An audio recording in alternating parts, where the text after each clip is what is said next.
Assalamualaikum students. I hope you all will be fine. I am Asya Jafar and I will teach you Pakistan studies. Today we will discuss Qaid-e-Azam and ideology of Pakistan.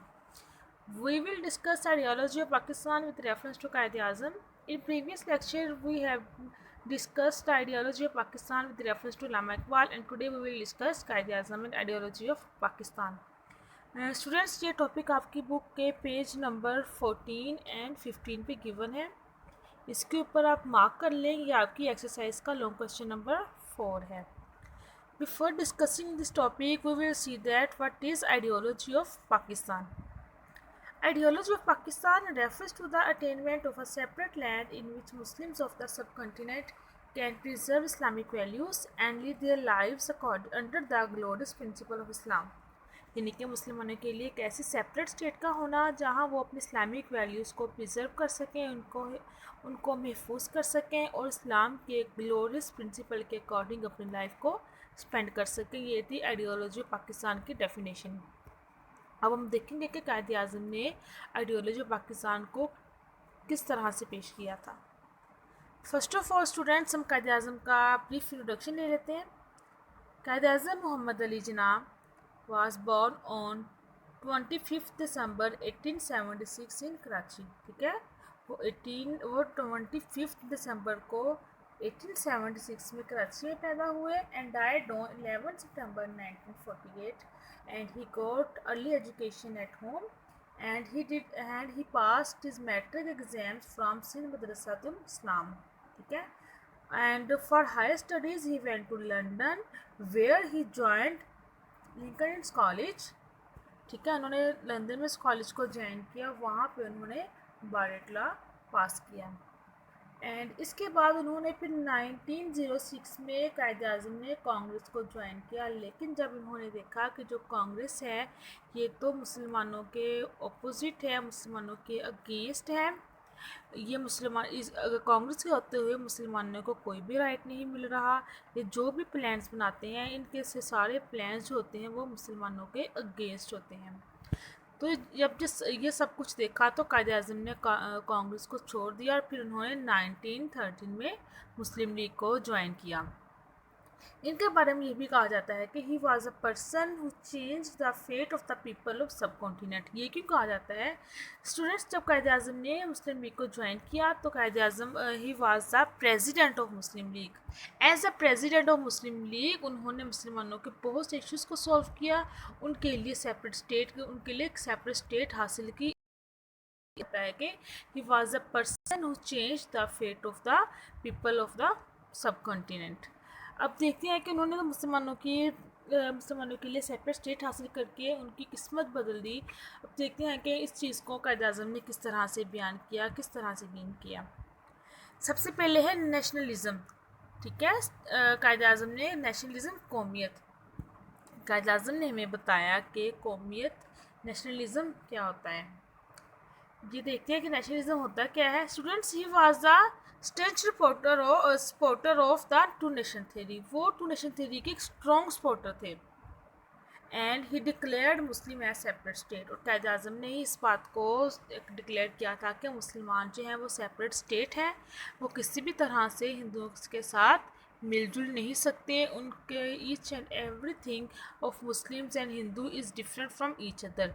That's why this two nations can not mix up with each other. ठीक है, कायद-ए-आज़म ने कहा था कि मुसलमान जो हैं ये सेपरेट स्टेट हैं. और इस बारे में नेशनलिज़म के बारे में कायद-ए-आज़म ने क्या कहा था, कायद-ए-आज़म ने नेशनलिज़म को किस तरह से डिफ़ाइन किया था, उसके बारे में आपकी बुक पे कोटेशन है.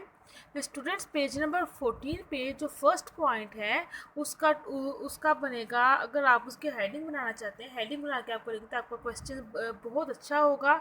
तो उसकी हेडिंग बनेगी nationalism.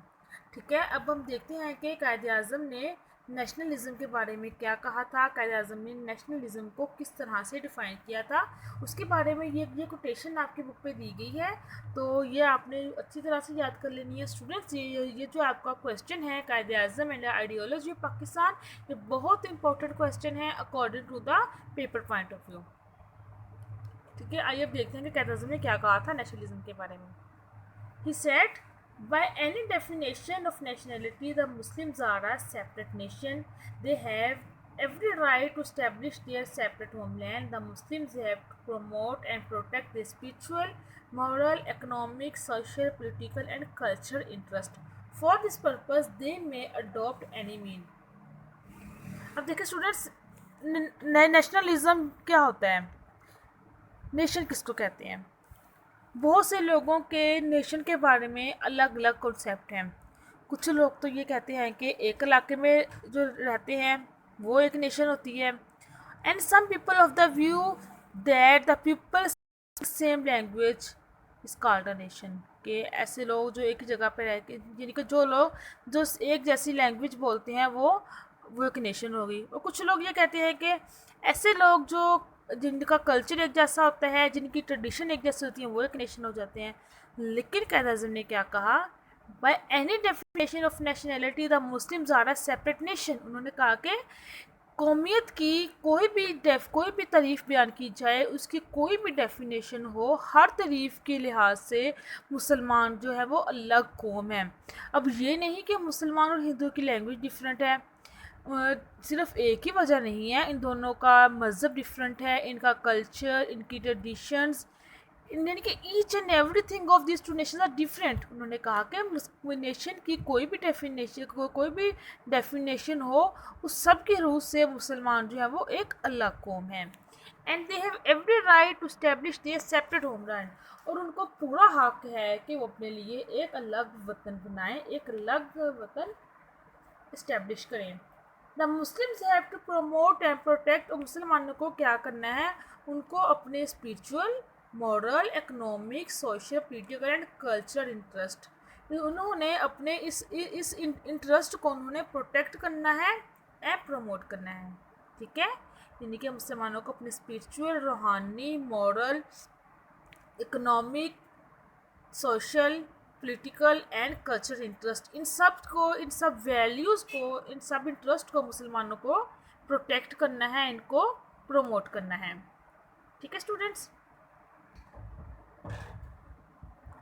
And for this purpose they may adopt any mean. Quaid Azam ने कहा कि इस मकसद के लिए, यानी कि अपनी वैल्यूज़ को सेव करने के लिए, अपने इंटरेस्ट को सेव करने के लिए, अपने मफाद के लिए मुसलमान जो भी तरीका अपनाएंगे, जो चाहे वो तरीका अपना सकते हैं। दे मे अडोप्ट एनी मीन। ठीक है, इस चीज़ के लिए वो कोई भी तरीका अब अडोप्ट कर सकते हैं, उन्हें कोई भी नहीं रोकेगा। किसी भी नेशन को ये राइट नहीं है कि वो कि मुसलमानों की राह में वो रुकावट बने, इनको तंग करें। ठीक है, ये नेशनलिज्म के बारे में कायद आज़म ने कहा था कि कोई भी डेफिनेशन हो, मुसलमान एक अलग कौम है, उनको पूरा हक है कि वो अपने लिए एक सेपरेट स्टेट बनाएं, और वो अपनी वैल्यूज़ को सेव करने के लिए जो मर्ज़ी तरीका अपना सकते हैं, जो मर्ज़ी तरीका अडॉप्ट कर सकते हैं। ठीक है स्टूडेंट्स, और अब आपकी बुक पे जो नेक्स्ट पॉइंट है उसकी हेडिंग बनेगी Lahore resolution. Lahore Resolution was passed on 23rd March 1940 and the presidential address was delivered by Quaid Azam. Lahore resolution में जो एड्रेस डिलीवर किया था वो कायद आज़म ने किया था। ठीक है, अब देखें कि इस जलसे की क़यादत करते हुए इन्होंने जो बात कही थी वो क्या है, वो एक कोटेशन की सूरत में है। स्टूडेंट्स, ये थोड़ी लेंथी कोटेशन है, लेकिन ये बहुत इंपॉर्टेंट है, आपने इसको अच्छी तरह से लर्न कर लेना है। ये ईजी है, देखिए जब आप इसको करेंगे तो आपको बहुत इजी लगेगी। Hindus and Muslims belong to different religion based on totally different beliefs and present different ideologies. Both nations have different heroes, different epics and different episodes.